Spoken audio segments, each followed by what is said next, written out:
앞에 성도 축복합시다. 성도님의 가정이 날마다 잘되고 형통하기를 축복합니다.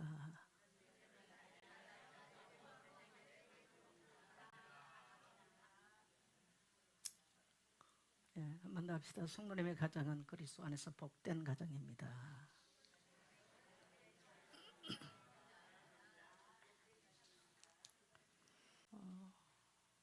육신적으로는 우리가 부모를 통해서 이 땅에 보냄을 받았습니다마는 우리의 영혼의 본질적으로는 우리 영혼의 부모는 사실 살아계신 하나님이죠.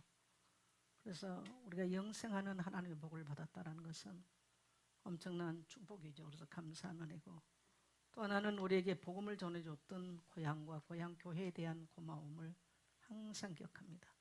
그래서 제가 이 세 가지를 형상화해서 능소화라고 하는 능소와 꽃을 형상화해서 시를 한번 써봤습니다.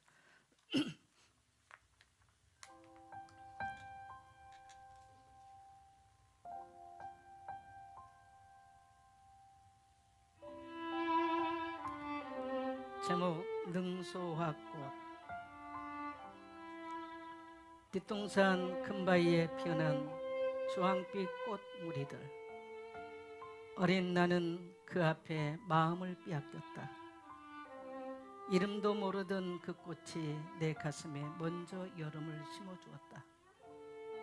고향 시골 초가삼간 작은 교회당, 종소리 울리면 하늘까지 열리는 듯 산골짝 깊은 골 전국 잔치 베풀어지고, 달력 하나 귀하던 시절 여름 성경학교 시작될 때 능소와 먼저 피어 여름 성경학교 계절이라 말해 주었네.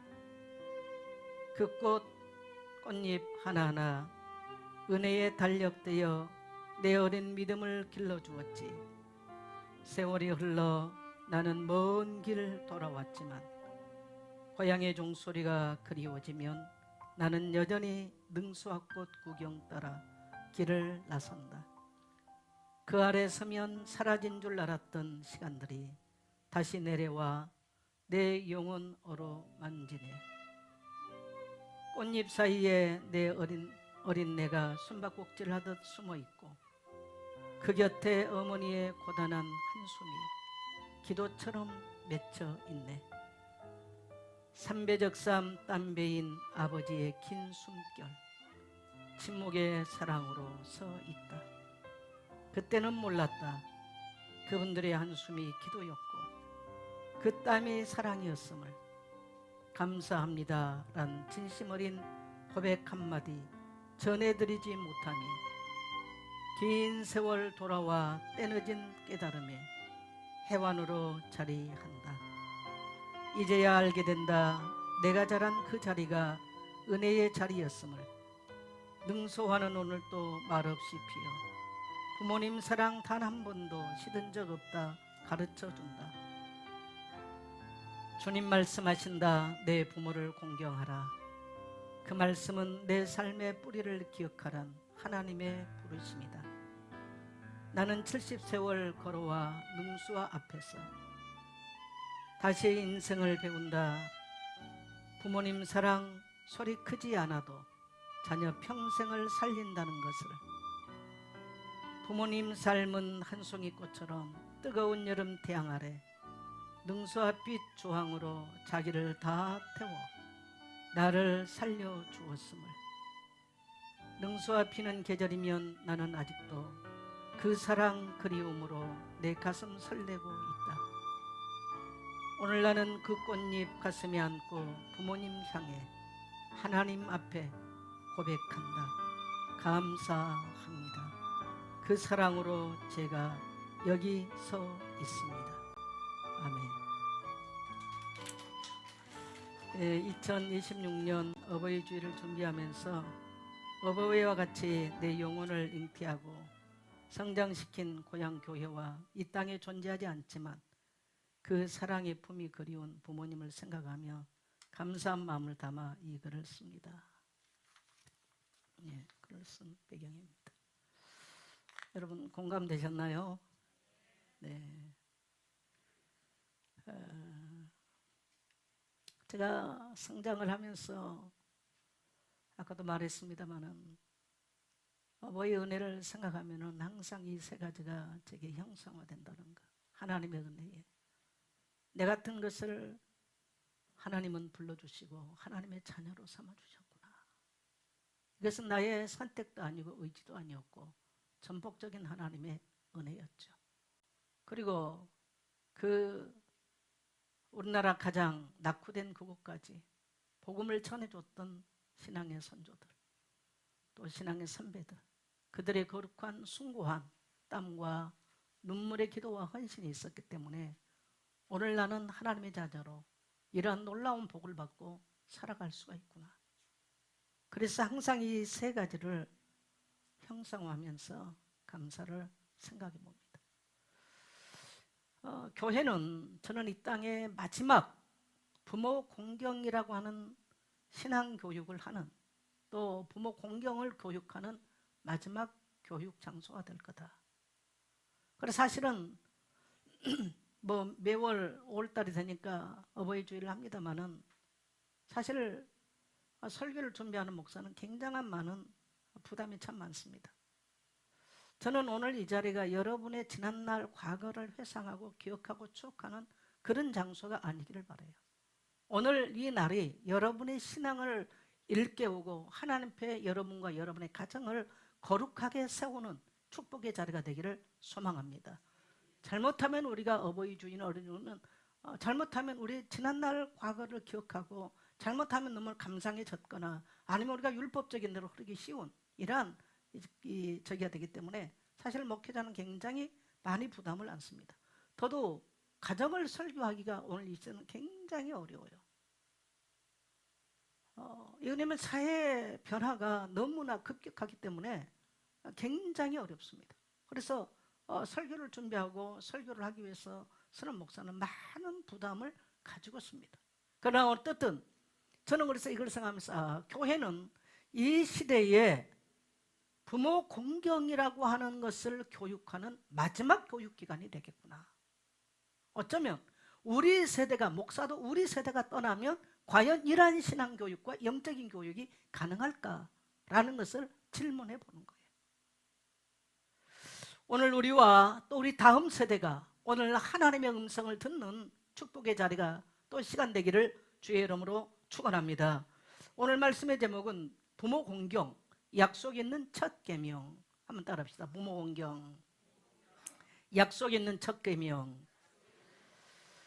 인간은 어릴 때 가정에서 배운 것이 평생 간다. 그래서 히브리어에서 제가 자꾸 인용합니다마는 고향이라는 말과 아버지란 부모라는 어근이 같다라는 거. 그러니까 우리의 뿌리가 우리가 고향에서 뭘 먹었냐, 뭘 들었냐, 부모로부터 어떤 영향을 받았냐, 거의 15세 전까지 듣고 배우고 먹고 영향받았던 게 모든 것이에요. 이게 인생의 전체더라고요 보니까요. 건강한 가정 안에서 성장한 사람은 사고가 건강하고 삶을 살아가면서 건강합니다. 그러나 건강하지 못한 가정 안에서 뭔가 결핍되어 있고 뭔가 부정적이고 뭔가 상처를 주고받는 가정의 울타리에 성장한 사람은요, 어디 가서든지 그런 문제가 삶의 태도로 드러나는 것입니다. 그래서 많은 결핍을 경험한 사람은 끊임없이 어디 가서 인정받고 싶은 인정 욕구가 나이가 먹어도 남들이 그것을 인정해 주지 않을 때 삐뚤어진 왜곡된 사고를 하게 되는 것을 보게 돼요. 여러분, 오늘날 많은 사람들에서 나타나는 인생의 문제가 어디서 왔다고 생각합니까?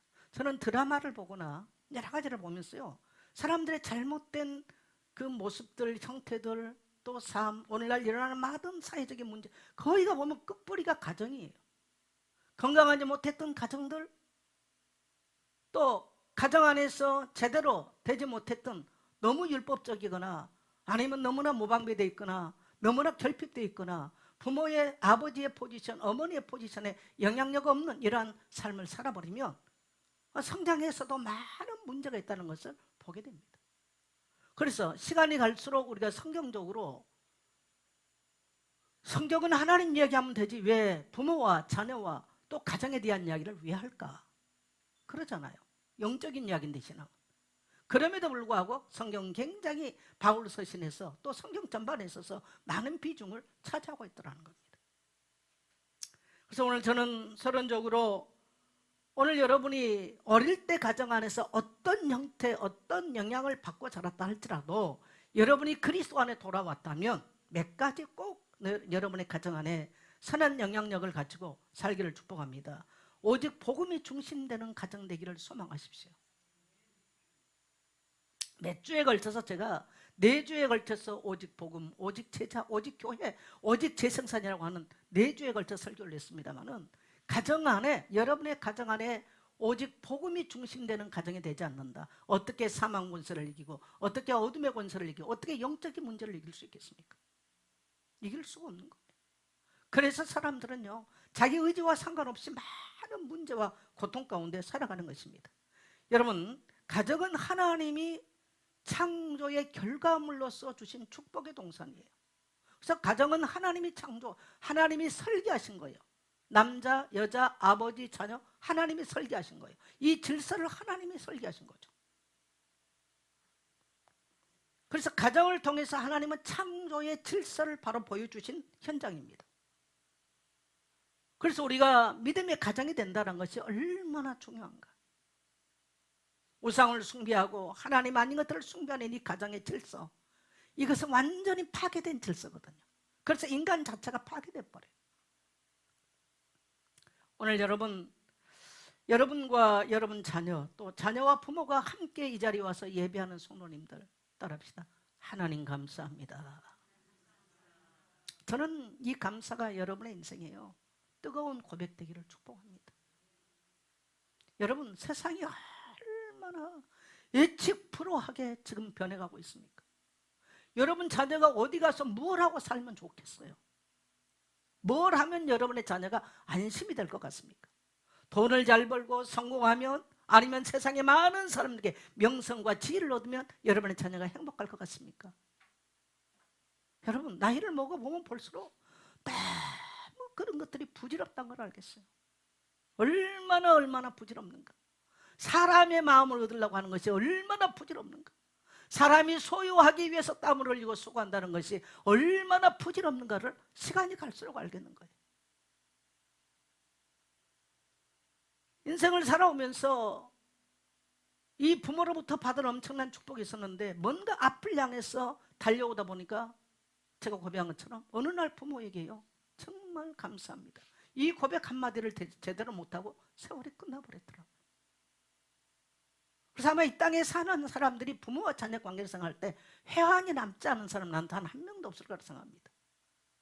동의되신가요? 동의되십니까? 제만 그런 건 아니겠죠. 저도 그래서 어머니의 기도 소리가 참 그리워요. 선교대회 말을 하면 우리 어머니, 하나님 선교대회를 합니다, 우리 선교사님들 오는 비행기 떨어지지 않도록 꼭 잡아주세요. 여러분, 지구상의 선교사님들을 위해서 기도할 때 비행기 떨어지지 않도록 기도한 사람 우리 어머니밖에 없어. 우리 어머니 아주 특허품.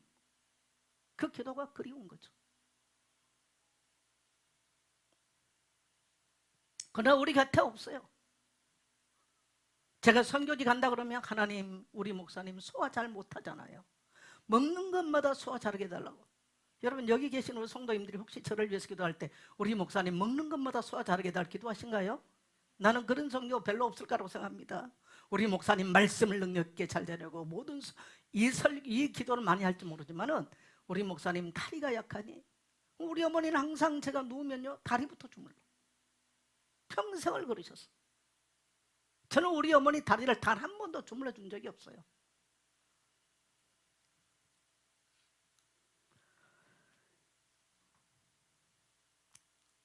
여러분, 가정이 자녀를 제자 삼는 가정 되십시오. 가정은 영적인 정체성과 사명이 전달되는 최고의 축복의 장소입니다.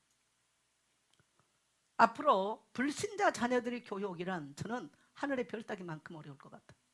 만일에 불신자 부모가 전혀 예수 안 믿는데 예수 믿고 여기 와 있다, 여러분은 벼락 맞은 사람들이야. 벼락 맞은 나무 지구상에 몇 개 없어요. 그만큼 이제는 가정에서부터 신앙이 전수되고 영적인 정체성이 명확하지 않으면 교육이 어렵습니다. 그래도 지금 이 시대의 청년들이나 40대 정도까지, 30, 40대까지 교회를 끼고 있는 이런 사람 특히 뭐냐면, 옛날에 부모님이 함께 갔다, 뭐 주일학교 가봤다, 이런 사람들이에요. 요 세대가 무너지면 저는 교회는 문을 닫을 거라고 봅니다. 제가 우리 집을 왔다 갔다 하면요, 삼성 아파트 밑에 뻥튀기 아저씨가 있어요. 제가 가끔, 나는 뭐 간식을 잘 안 먹는데 가끔 길거리 그거 한 번씩 사가지고 어느 날 사다 놓고 보니까 우리 집에 베란다에 뻥튀기 종류가 많아. 그러니까 추억이 있어가지고 나도 모르게 한 봉지 두 봉지 삼성 아파트 왔다 갔다 하면 산 게 몇 봉지를 사다 놨더라고. 먹지도 않아. 혹시 필요한 사람 있으면 손 들어주세요. 내가 다 드릴 테니까. 근데 제가 그걸 보면서 그 아저씨를, 저 아저씨가 마지막이 아닐까 이 생각을 해보는 거예요. 우리가 어렸을 때 동네에서 뻥튀기 뻥튀기 아저씨가 오면요, 동네 그냥 아이들이 그냥 완전 설날이에요. 설날. 아시잖아요. 근데 어느 날 뻥튀기가 다 사라졌어. 근데 어쩌지 그 아저씨가 이제 뭐 길에다 놓게 한 게 아니고 그 아저씨는 차를 가지고 온단 말이죠. 뻥튀기가 그렇게 인기 좋았던 뻥튀기가 사라졌어요. 전 이걸 보면서 우리 시대의 여름 성경학교, 제가 능수화를 좋아한 게 여름 성경학교라고 좀 글을 써놨잖아요. 제가 늘 했던 이야기를 좀 글로 정리를 해놨습니다. 저는 여름 성경학교가 되면 능수화가 피면 가슴이 설레가지고요, 교회당 들어갈 때 신발을 벗고 들어갑니다. 너무 제가 천방지축에 성질이 급하니까 신발 저기 하나 여기 하나 그냥 해놓고 제가 교회당에 들어갔어요.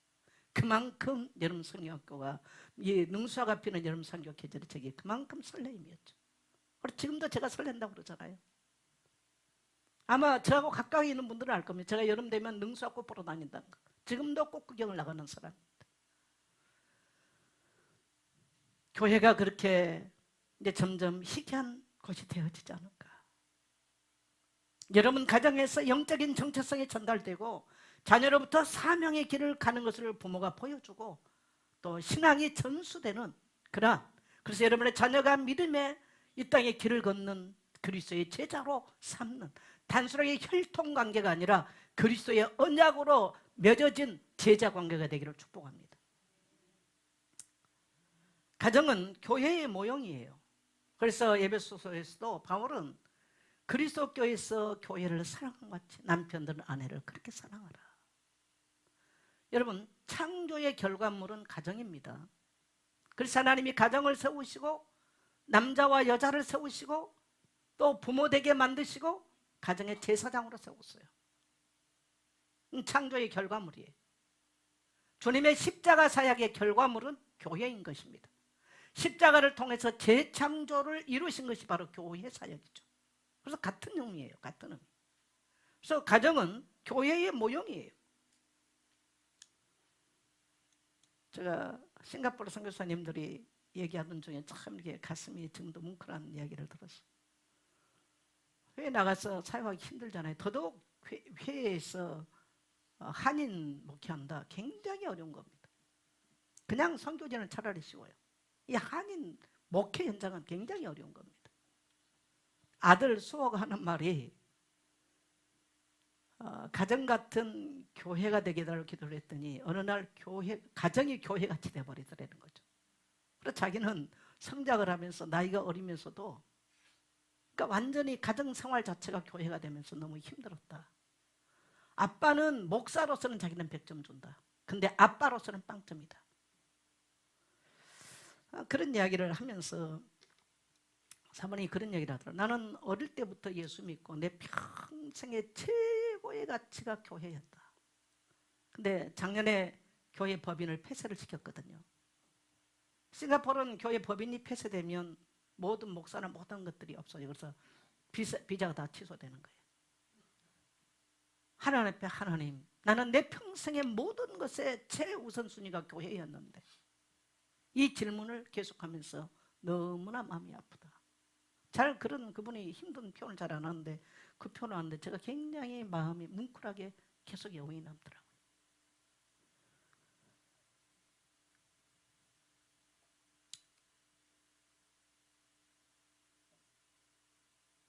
가정은 교회의 작은 모형이에요. 그래서 하나님께서 여러분의 가정에 임재하시고 여러분의 가정을 터치하시고 여러분의 가정의 주권자가 되시고 주인 되심을 배우는 것이 바로 가정입니다. 부모가 그러한 신앙을 사는 이 자녀들은 그것을 배우는 거예요. 그리고 가정은 영적 재생산, 신앙 전수를 하는, 신앙을 전수해서 영적 재생산을 만들어내는 최고의 축복의 장소입니다. 그래서 오늘 우리 다음 세대도 이러한 가치관을 가져야 되고요. 또 우리 이미 어른들도 오늘 여러분 가슴 속에 이러한 간절한 이 여망이 있게 되기를 주의 이름으로 축복합니다. 그래서 자녀가 또 다른 가정을 이루고 신앙을 전수해서 재생산하는 가정이 되도록.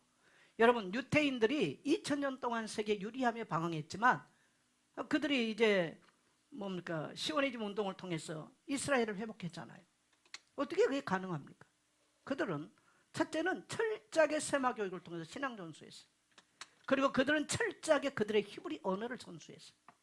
이게 오늘날까지 여러분 지금 이란하고 싸우고 전쟁하면 보세요. 세계에서 우리나라 이스라엘 땅은 우리나라 뭡니까?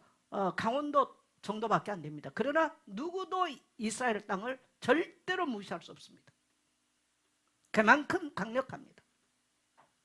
노벨상 3분의 2가 유태인들이에요. 또 미국 월가 전부 다 유태인이, 세계 경제 유태인 다 잡고 있습니다. 뭐 누가 까불고 어쩌고 저쩌고 해도요, 지구상에서는 아직도 그들의 두뇌를 따라갈 사람이 없는 거예요.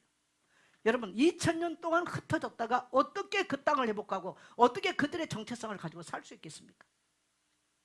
그건 신앙이 아니면 불가능합니다. 그래서 그들에게 있어서 신앙 전수하는 이 쉐마 교육이라고 하는 것은 엄청난 위력을 갖고 있는 거예요. 우리는 역사적으로 보게 된 거죠. 그리고 히브리 언어, 정말 탁월한 언어예요. 우리 언어는 몸 중심이잖아요. 그래서 어머니, 엄마, 오메 여러 가지로 바뀔 수 있어요. 그러나 히브리 언어는 자음 중심이기 때문에 언어가 변질되지가 않아요. 그래서 하나님이 그 언어로 성경을 주신 거죠. 그들은 그 언어를 가지고 지금도 성경을 읽어요. 놀라운 이야기죠. 그러니까 그들이 무너지지가 않는 거예요.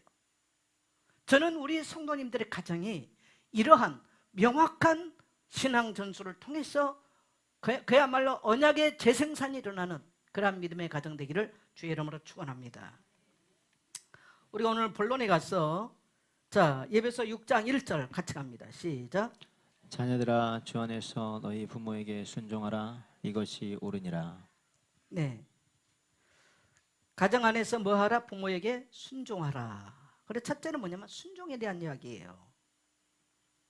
그래서 가정은 창조 사역의 결론이라고 그랬지 않습니까? 인간이 하나님 앞에 순종하는 법을 어디서 배워야 될까요? 가정에서 배우는 거예요. 여러분, 좀 결과론적인 얘기를 한다면요, 가정에서 자꾸 거역한 사람은 나가서도 거역합니다. 꼭 기억하셔야 돼요. 그래서 우리가 교회 와서 신앙생활을 하면서 순종을 배운다고 하는 것은 단순하게 성경을 알고 그런 얘기가 아닙니다. 제가 늘 강조합니다만은 우리 그리스도인들에게 뭐가 있어야 되냐? 따라서 성경적 가치관이 있어야 된다. 성경적인 세계관이 있어야 된다. 제가 옛날에 청소년들에게 교육을 할 때 맨날 뭐 성경만 가지고 할 수 없잖아요. 제가 몇 가지 책을 항상 이렇게 도구로 많이 사용했어요. 어린 왕자를 통해서 어디에 같이 두고 살 거냐, 이걸 굉장히 이야기를 많이 했어요. 또 갈매기 꿈, 제가 작년 청년 헌신 예배 때 어린 왕자 갈매기 꿈 책 들고 와서 얘기했지 않습니까? 갈매기 꿈을 통해서 인생은 언제든지 한계가 있어요. 도전하라는 거죠. 새로운 일들을 향해서. 그 다음에 꽃들에게 희망이라는 책을 가지고 제가 늘 인생은 높은 곳을 향해서 가면 결국은 허무한 거예요. 이게 어떻게 보면 가치관의 이야기인데, 이런 이야기들을 청소년들이나 청년들에게 굉장히 수련회 하거나 이럴 때는 제가 그런 강의를 많이 했어요. 근데 오늘날 성도들이 교회 와 있어도 뭐가 전환이 안 됐냐면요, 성경적인 가치관이 전환이 안 돼 있는 거예요. 성경은 알아, 암송도 해요. 저는 앞으로는 여러분 성경을 알고 성경 구절을 안다, 이게 문제가 아니고요, 이 세계관이나 가치관이 전환되어 있지 않으면 앞으로 저는 이 시대는 제가 지난주에 말한 세계관의 싸움입니다. 살아남기 어렵다고 봅니다. 살아남기 어렵다고 봐요.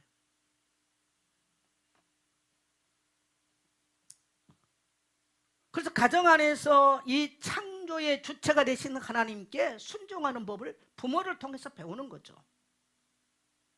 가정에서 일하는 순종을 배우고, 육신의 눈에 보이지 않는 부모는요, 보이지 않는 하나님을 대리하는 겁니다. 하나님이 그렇게 창조 질서를 그렇게 만들었어요. 그럼 우리 부모가 온전하냐? 여러분, 여러분의 부모 온전합니까? 어떠세요? 또 부모된 여러분, 정말 자녀 앞에 여러분이 잔소리한 것만큼 온전합니까? 안 온전합니다. 하나님은 온전하지 않는 부모를 통해서요, 전능하신 하나님을 보이는 거예요. 그래서 인간이, 특히 이제 청소년, 나는 우리 교회 다음 세대가 우리는 사춘기야, 이런 사람이 만드는 프레임에 묶여서 마귀의 형상 띄지 않기를 바랍니다. 하나님은 인간을 그렇게 만들지 않았어요. 사춘기 기간 때는 부모에게 거역해야 된다. 성경에 어디에 있습니까? 없습니다. 그건 사람이 만든 프레임에 불과할 뿐이에요. 진짜 먹고 살기 힘들고 아프리카 같은 애들 가서 가보세요. 무슨 사춘기가 있는지. 한마디로요, 배부르고 등 따시니까 사춘기란 말합니다. 맞아요, 틀려요? 제가 이광재 선생님한테 물어봤어. 아니 해리 주리 얘네들은 이게 사춘기 왔을 때 어떻게 했었더니, 사춘기? 난 쟤네들 사춘기 몰라. 쟤네들 뭐 중고등학교 할 때 아프리카에서 훈련 받으면서 쟤네들 뭐 아침부터 남자아이들보다 더 뛰었대. 그래서 남자아이들보다 더 종아리가 탄탄하대. 엄청 뛰고 뒹굴고 이래가지고. 그래서 저는 아프리카 쪽에 그런 거 없다고 확신합니다. 먹고 살기 힘든데 무슨 놈의 사춘기가 있고 뭐 있습니까? 이게 전부 다 사람들이 오늘날요 프레임 다 씌워놨어요. 부모도 속고요, 본인들도 속아요. 합리화시켜주는 거죠. 가정에 대한 질서는 매우 중요해요. 그래서 왜 성경은 영적인 이야기 해버리면 되는데, 에베소 6장 같은 경우는요 굉장한 영적인 이야기를 해요. 그러면서도 오늘 사도 바울은 아내들아, 남편들아, 또 뭐 자녀들아, 아비들아, 이렇게 하면서요 굉장히 중요한 얘기를 합니다. 가정에 대한 질서를 얘기하죠. 그래서 부모와 이제 아내와 남편에 대한 이야기를 이어서 부모와 자녀 관계로 들어가죠. 여기서 순종이 뭡니까? 주 안에서라는 겁니다. 만일에 부모가 절간에 가서 절해야 된다, 이거 강요하는데 그 순종하란 말이 아니에요. 우리는 하나님을 사랑하고 눈에 보이지 않는 하나님께 순종하는 마음으로서 하나님의 대리자로서 하나님의 통치자를 대리하는 부모에게 순종하는 법을 어릴 때부터 배워야 된다는 거예요. 여러분, 인간의 문제가 어디서부터 출발합니까? 불순종에서부터 출발하는 거예요. 그게 창세기 3장이에요. 여러분요, 벌써 누구하고 대화를 하는데 딱 거역을 한다, 그건 두 번 다시 관계 가질 필요가 없는 거예요. 젊은 날은 몰라요. 그걸 나이가 먹으면 그거는 관계할 이유가 없는 거예요. 하나님이 왜 불순종과 거역을 그렇게 싫어한가를 시간이 가면 알겠더라고요. 갈수록 알겠어요. 내 속에도 깊은 그런 뿌리가 있다는 거. 우리 자녀들에게도 가정에서 만일에 이런 것들이 다스려지지 않았다면 굉장히, 이것이 우리 인생을 굉장히 고통스럽게 만드는, 이게 고통의 통로가 된다는 거예요. 그래서 1순위로 부모와 자녀 관계를 말할 때 순종에 대한 말씀을 합니다. 굉장히 옳은 말을 합니다만은 옳은 말이 거역이 될 수 있다는 거예요. 성경은 옳은 말이 아니라, 따라합시다, 순종을 요구하신다. 주 안에서, 신앙 안에서 순종하라는 거예요. 그래서 자녀의 순종은 억지나 두려움이 아니죠. 하나님을 향한 사랑에서, 내가 하나님께 받은 그 사랑으로. 성경은 이것이 뭐다? 옳으니라. 성경은 이것이 옳으니라. 그럼 우리가 배경적으로 에베소 지역을 본다면요, 여러분 우상이 지금 가득하고 문제가 많은 동네입니다. 근데 바울은 그런 문화적인 것과 상관없이 부모에게 순종하는 것은 하나님의 창조 질서에 합당한 것이라고 선언하면서 이것이 옳다라고 말합니다. 따라합시다. 이것이 옳으니라. 여러분 혹시 부모에게 많은 상처, 여러분 인간의 상처의 출발은 어디서부터 옵니까? 가정에서부터 옵니다. 다 가정에서부터 상처받고 여기서 애곡되고 여기서 결핍 경험하고 이러면서 사회 와서 다 엉뚱하게 나타나는 거예요. 가정에서 출발했어요. 그래서 자기의 삶에 문제가 오는 거죠. 여러분, 부모에게 순종하는 사람은요 교회 와도 순종해요. 근데 부모에게 거역 자꾸 한 사람은요 교회 와도 거역합니다. 굉장히 중요한 이야기입니다. 교회 와도 그 사람 직분과 상관없이 자꾸 거역하는 거예요. 이게 뭐가 될까요? 사단의 통로되는 거죠. 그래서 인생이 괴로운 거예요. 그래서 우리가 찬송 중에도 하나님을 거역한 나를 위하여 순종의 가시체로 관을 쓰셨네.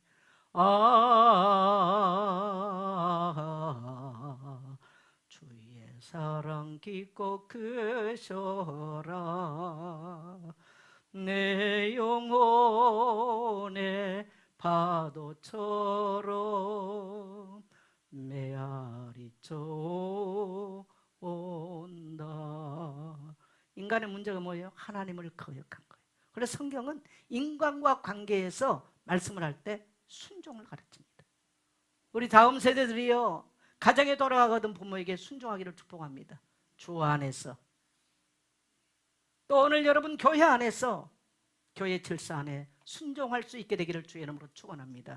자, 두 번째입니다. 두 번째는 공경에 대한 이야기. 자, 에베소 6장 2절 갑니다. 시작. 내 아버지와 어머니를 공경하라. 이것은 약속이 있는 첫 계명이니. 네, 내 아버지 어머니께 뭐 해라? 공경하라. 출애굽기에서는 내 부모를 공경, 그리하면 내 하나님 여호와가 내게 준 땅에서 내 생명이 길리라. 약속의 땅에 분명하게 들어갈 것을 말하고 그곳에 들어가서 장수할 것을 약속해요. 공경하다, 이 말은 뭐냐면 부모의 말이나 부모의 삶에 무게를 두다, 그 말이에요. 경솔하게 대하지 않는다는 뜻을 하고 있어요. 이 말은 하나님의 창조 질서를 존중한다는 의미가 됩니다. 여러분, 우리가 공경한다는 말은요, 이건 하나님의 창조 질서, 하나님의 설계한 거죠. 그래서 그거를 존중한다는 의미가 되는 거예요. 이게 히브리적 개념이에요. 부모를 우리의 삶에서 가볍게 여기지 말고 존귀한 존재로 받아들이라는 겁니다. 오늘날 부모를 사람들이 너무 이제 부양의 대상으로만 보는 거예요. 그래서 부양의 대상으로 보니까 굉장히 부담들을 많이 갖고 있어요. 성경은 부모를 존중해야 될 대상으로 말합니다. 따라합시다. 부모를 존중합시다. 오늘날 참 이게 이제 다 사람들의 수명이 길어지다 보니까 부양해야 될 대상들도 이제 부담이 많은 겁니다. 이게 사실 이게 현실적인 문제예요. 이게 참, 그래서 저도 이제 나이를 먹는 입장에서 이렇게 보니까 이게 참 오늘날 쉽지 않는. 그래서 뭐 효도를 해라, 지금 부양하기도 급급한데 무슨 효도를 해라, 공경해라. 그래서 제가 이 말씀을 가만히 묵상하면서 부모 공경이라는 말을 하고 가르칠 수 있는 마지막 기간이 교회밖에 없겠구나. 여러분, 이 말에 동의가 되신가요? 또 어디서 가르칠 수가 있을까요? 나는 없을 것 같아. 또 우리 세대, 지금 여기 있는 목사는요, 전통 우리나라 유교적 배경을 가지고 살아온 세대예요.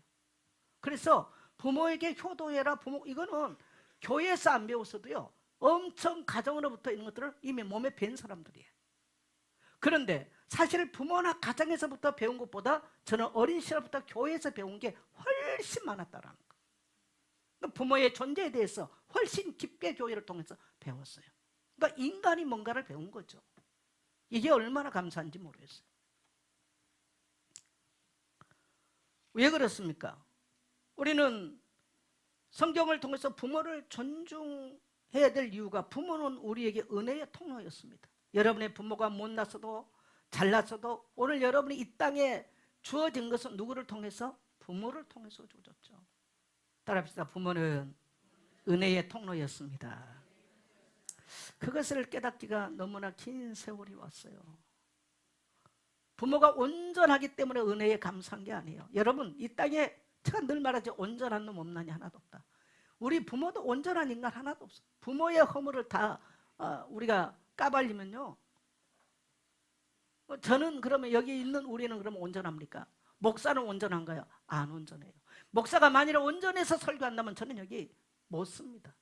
여러분하고 1mm도 저는 틀리지 않아요.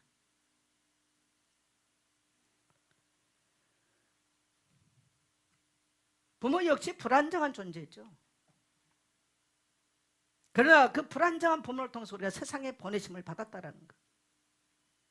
그래서 부모 공경은 완전한 사람을 향한 존중이 아니라 하나님의 섭리와 하나님을 향한 존중과 순종과 사랑인 줄 믿습니다. 그래서 우리가 부모에게 하는 거 따라합시다. 하나님이 보고 계신다. 그래서 우리가 교회에서 하는 거 하나님이 보고 계세요. 그래서 소중한 거예요. 제가 이제 나이를 어느 정도 먹고 30대를 이렇게 지나오니까 내 부모만큼 소중했던 것이 고향 교회였구나. 그걸 생각을 하게 되더라고요. 그래서 제가 그때부터 많이 불렀던 찬송이 있어요. 달고 묘한 그 말씀, 생명의 말씀은, 그 다음 절에 가면 널리 울리어 퍼지는 생명의 말씀은 모든 사람을 살리는 생명의 말씀은, 이 복음이 멀리 멀리까지 퍼져서 우리가 서신서를 읽고 있습니다. 바울이 2000년 전에 출발했던 그 복음이 우리 고향 그곳까지 퍼져서 나로 하여금 그곳에서 예수를 믿고 하나님의 자녀가 된 것. 이거는 전폭적인 하나님의 은혜고, 그 복음이 증거되도록 얼마나 많은 땀과 눈물과 수고를 했던 수많은 믿음의 신앙의 선조들의 그 피땀 어린 노력이 있었기 때문에 내가 그곳에서 복음을 듣고 구원받을 수 있었구나. 그럴 때는 항상 5월이 되면 그분들의 주일학교 교사들을 많이 생각하고 감사해요. 그들이 훌륭해서가 아니에요. 그들을 통해서 내가 영적으로 길림을 받았고, 부족한 부모를 통해서 내가 이 땅에 보내심을 받았고, 그렇기 때문에 우리는 순종하는 것입니다. 자, 세 번째 갑니다. 에베소 6장 2절 갑니다. 네, 아버지와 어머니를 공경하라. 이것은 약속이 있는 첫 계명이니. 뭐가 있어요? 여러분, 부모 공경에는 뭐가 있습니까? 하나님의 약속이 들어있다라는 거. 약속. 여러분, 10계명 1계명부터 4계명까지 하나님 일방적인 명령이에요. 나 외에 다른 신 섬기지 마. 하나님 일반적인 명령입니다. 그런데 이 5계명 된 이 뭡니까? 부모와 자녀의 관계에 있어서는 하나님이 약속 있는 첫 계명, 네가 땅에서 잘 될 것이고 네가 장수할 것이다 라고 하는 약속을 주는 거예요. 다시 말하면요, 이 말이에요. 부모가 자식에게 네 이거 해. 엄마가 그러면 사탕 줄게. 어떻게 보면 그 얘기인 거예요. 왜? 인간에게 억지로라도 사탕을 주고서라도 꼬셔서라도 뭐 배우게 한다? 공경을, 순종하는 법을 가르치는 겁니다. 왜? 인간은 여러분요, 저나 여러분이 그렇게 누구를 공경을 잘하고 그렇게 순종을 하는 그런 성질들이 아니에요. 저만 그럴까요? 어떻습니까, 여러분? 나는 살아볼수록 내가 그렇게 성격이 좋거나 좋은 사람이 나는 아니라고 생각합니다.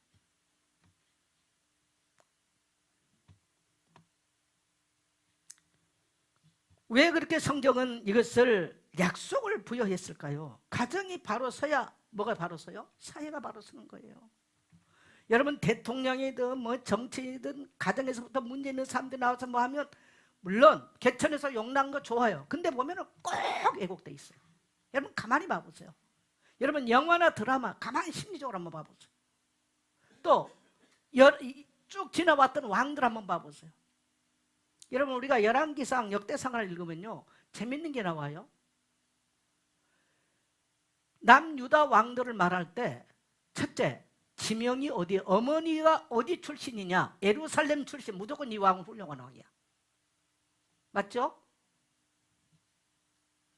어머니가 저기 어디 이방 땅에서 왔다, 거의가 아들 왕이 문제가 와요. 그리고 단명해요. 왕이 오래 가지 못해. 어머니가 예루살렘 여자요, 또 그 어머니가 어떻고 특히 뭐 제사장 사독의 딸이었더라, 뭐 이런 말들 나온 왕들의 특징, 아주 왕의 치세가 좋습니다. 그 특징이에요. 그렇게 중요해요.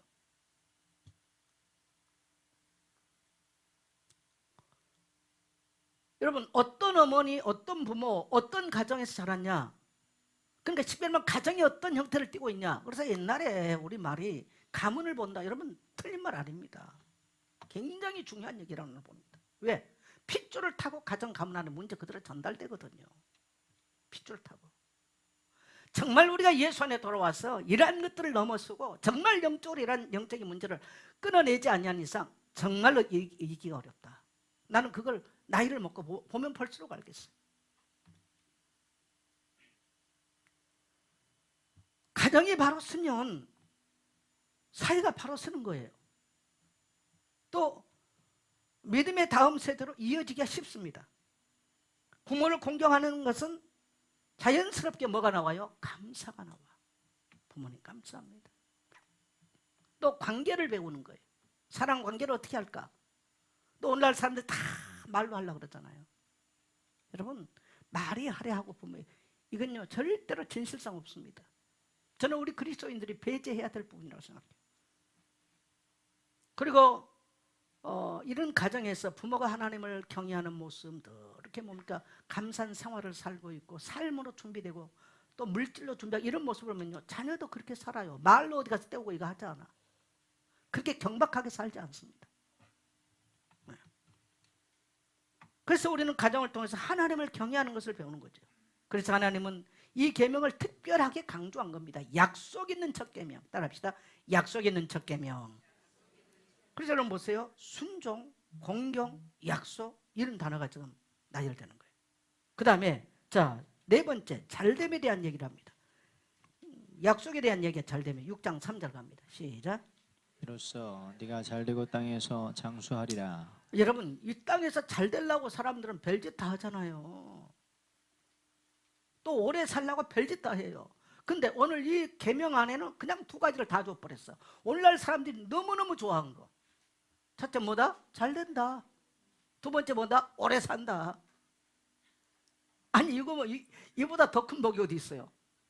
사람 다 이것 때문에 아니 이것 때문에 돈 들여서 약 먹고 못하고 뭐 좋은 식품 먹고 다 하는 거예요. 맞아요? 잘 된다. 성공.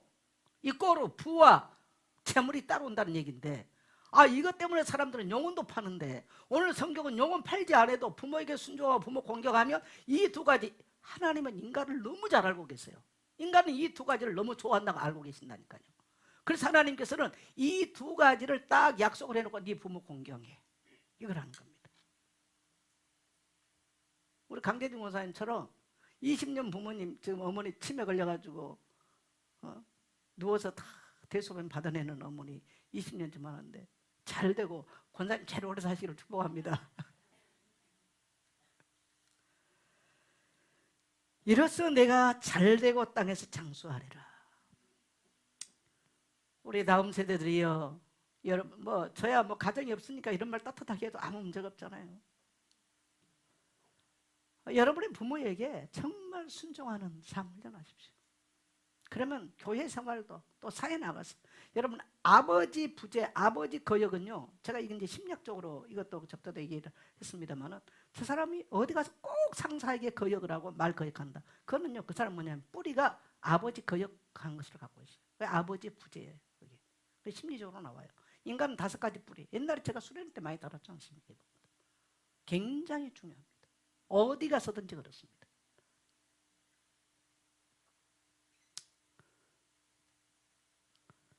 잘되면 하나님의 어떤 잘되냐?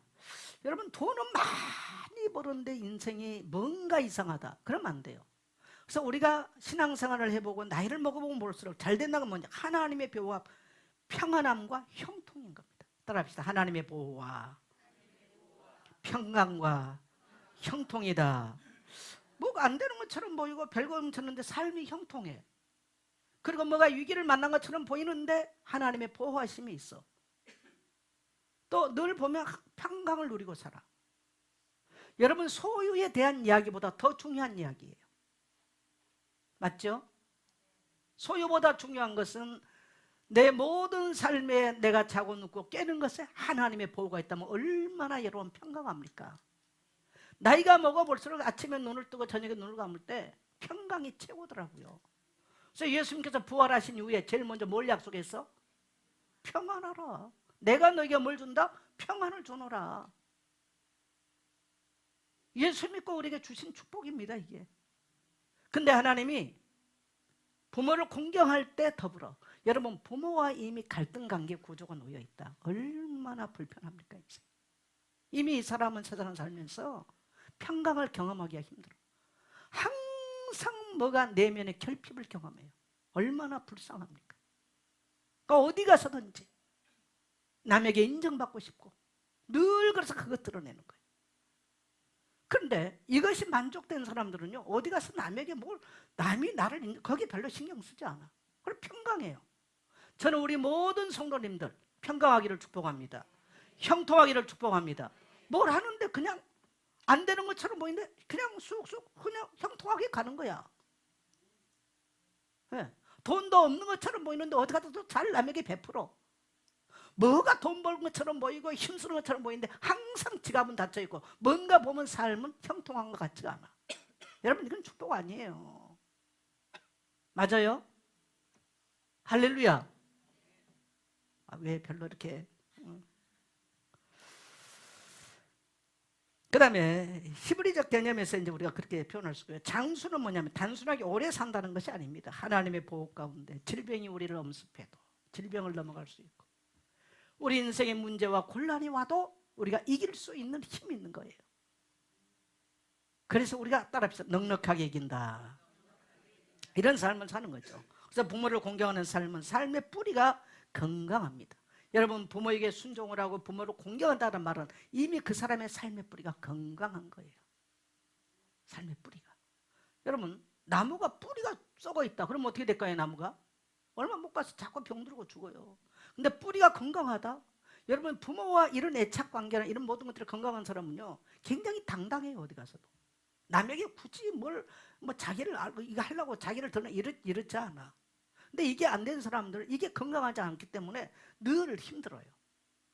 저는 오늘 우리 모든 성도님들 오늘 이 말씀을 가만 보면요 오늘 현대 심리학에서 굉장히 많이 우리가 다루고 있는 부분들이 굉장히 많이 도사리고 있어요.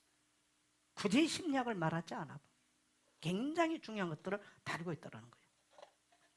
그래서 부모와 이러한 관계가 만족하면 아이들이 어렸을 때 유치원을 갈 때 부모와 관계가 불안정한 아이들은 유치원을 딱 갈 때 엄마가 딱 내려놓고 이제 유치원 앞에 내려놓잖아요. 그럼 이 아이들은 울고 엄마 어디 있나 고개를 끼웃거리고 처음에는 아이들이 그럴 수 있어요. 그럼 몇 번 하고 아이들이 딱 끝납니다.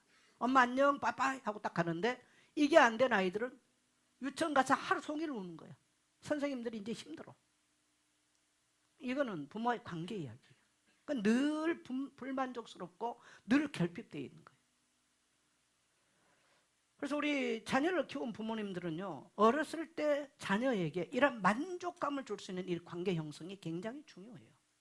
그리고 또 아이들도 옳고 그름의 명확한 이론을 말하면요 아이들 교회 와서 여러분 아이들이 무조건 다 떤다고 생각하지 마세요. 여기는 예배하는 장소야. 자 여기는 어른이야. 목사님이야. 장로님들이야. 이걸 아이들이 처음에는 모릅니다. 그러나 이러한 것들을 인지시키고 부모가 그들을 존경하고 그들에게 뭔가 어떤 태도를 취하고 이 아이들이 다 알아요. 그러면서 그들은 부모의 삶을 통해 삶을 배우는 거예요. 근데 이게 안 돼 있는 사람들은 막 이제 커도 이게 안 됩니다. 커도 안 돼요. 그래서 여러분 가정교육이라는 게 굉장히 중요해요. 그래서 가정을 본다는 말은 굉장히 중요한 얘기입니다.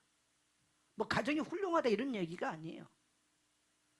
저는 우리 모든 성도님들의 가정들이 정말 성경적이란 가치관을 갖고 있는 가정 되기를 축복합니다. 자, 그 다음에 오늘날 우리에게 주신 하나님의 말씀을 한번 생각해 보죠. 오늘 우리에게 주신 말씀을 우리는 두 가지를 한번 돌아봐야 돼요. 자녀된 우리의 모습에서 우리는 부모를 얼마나 공경하고 있는가.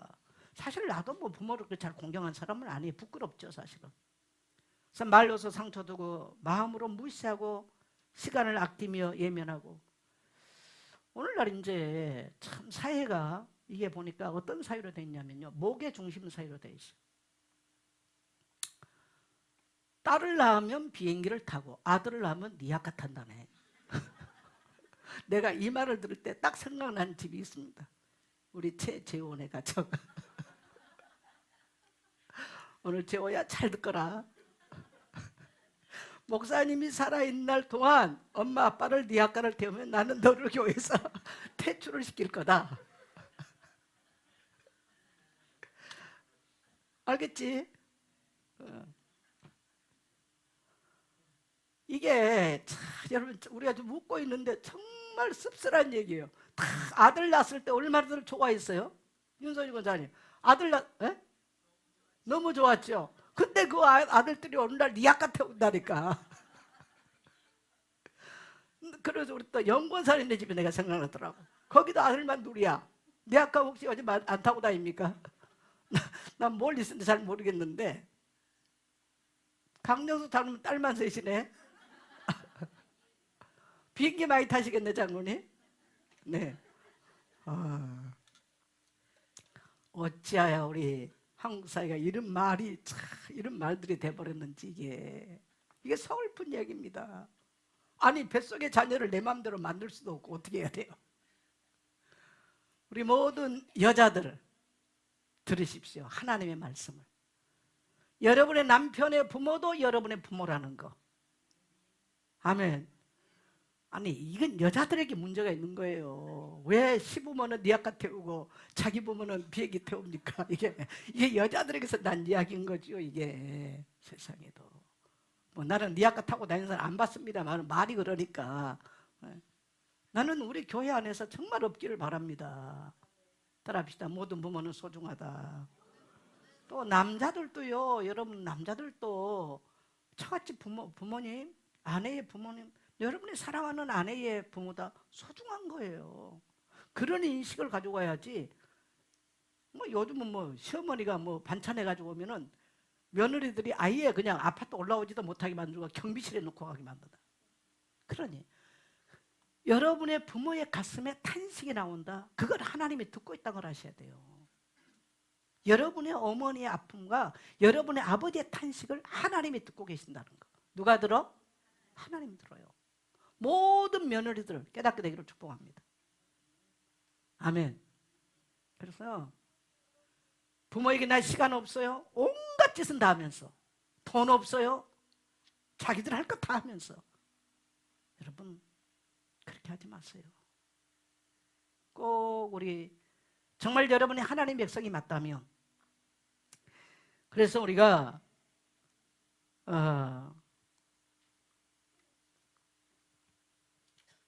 우리의 모습 속에서 말로 부모에게 상처 주고 이런 시간 또 예면 사람이 자식으로부터 예면 당한다. 이것만큼 가슴 아픈 얘기 없지 않겠어요? 이것만큼. 네. 그래서 여러분 별거 아니라고 생각합니다. 전화 한 통이라도 자주 드리세요. 왜 아멘들을 안 하셔? 네. 그 다음에 짧은 방문, 따뜻한 말 한마디. 가정 안에서는 이것들이 큰 순종이 됩니다. 이런 관계들을 형성하기를 축복합니다. 그래서 그 다음에 부모된 우리에게 두 번째로 이제 부모된 자녀된 것을 말하면 부모된 우리의 사명은 부모는 단순히 양육자가 아니라 신앙 전달자가 돼야 돼요. 신앙 전달자. 그 다음에 그래서 자녀에게 믿음을 보여주고 기도의 등불을 밝혀주는 존재가 돼야 됩니다. 근데 부모가 전혀 이런 모습이 없다. 여러분 자녀 어떻게 살 거예요? 말보다 삶으로 하나님을 가르쳐줘야 되겠죠.